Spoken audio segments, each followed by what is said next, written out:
Red Bull gives you wings. Meet the bullseye rash, a form of erythema migrans seen in Lyme's disease. Lyme's disease presents commonly with fever, rash, arrhythmia, facial palsy, and arthritis.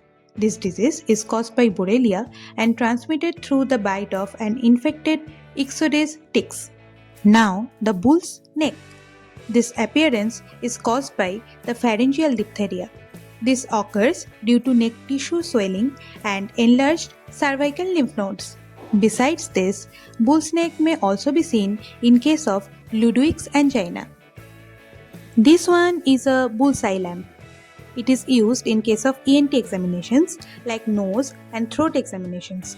The parallel rays coming from the lamp are reflected from the concave head mirror to give a good circular focus on the patient's organ.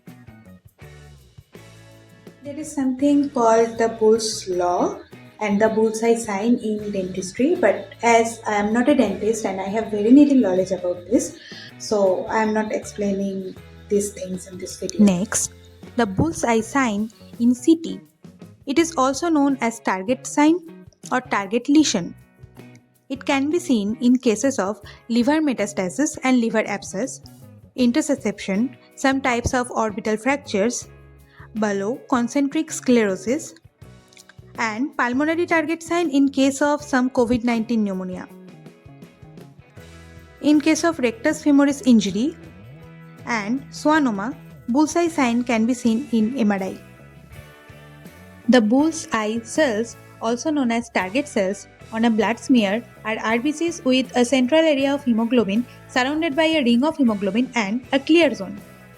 This can be seen in case of thalassemias, some hemoglobinopathies, asplenia, obstructive jaundice, etc. It can also be found as an artifact. In microbiology, the bullseye colonies are a specific type of colony seen in C. in agar produced by Yersinia species, especially Yersinia enterocolytica. The last bull is the bullseye maculopathy.